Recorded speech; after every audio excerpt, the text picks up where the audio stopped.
ఈ ఊర్లో 42 మంది మీద కేసు పెట్టారు. ఏంది? చిన్న కోరిక, మా ఊరు మధ్యలో సచివాలయం కట్టండి, దూరం కట్టబాకండి, అది పోవడం ఇబ్బంది అవుతుంది, చిన్న అది మంచి కారణం, మాకు దూరం కట్టే లాభం లేదు, దగ్గరగా ఊర్లో కట్టనన్నారు. దానికి ఏం చేశారు? కేసులు పెడతారా? కేసులు పెడతారు 42 మంది మీద. ఏంటి? ఊరి కోసం అడిగిన దానికి.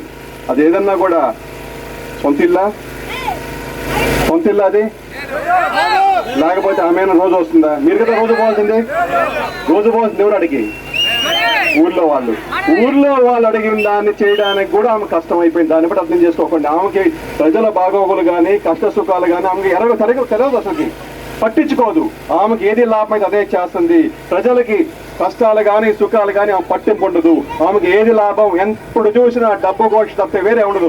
ఆమెకి ఎంతసేపు అయినా డబ్బు డబ్బు డబ్బు డబ్బు, ఆ పిచ్చి తప్పితే వేరే కాబట్టి ఆమెకి ఎంతసేపు కూడా ఎక్కడ మట్టి ఉంది, ఎక్కడ ఇసుక ఉంది, ఎక్కడ గుళ్ళు ఉంది, ఎక్కడ భూమి కబ్జా చేద్దాం, ఏ గంజాయి అమ్ముతాం, ఇదే తప్పితే ఎప్పుడు కూడా ఒక మనిషికి మంచి ఉద్యోగం ఇద్దాం, ఒక మనిషికి పెన్షన్ ఇద్దాం, ఒక మనిషికి రేషన్ ఇద్దాం, ఒక మనిషికి నీటి కొలా ఇద్దాం, ఒక మనిషికి రోడ్డు వేద్దాం, ఎప్పుడు లే.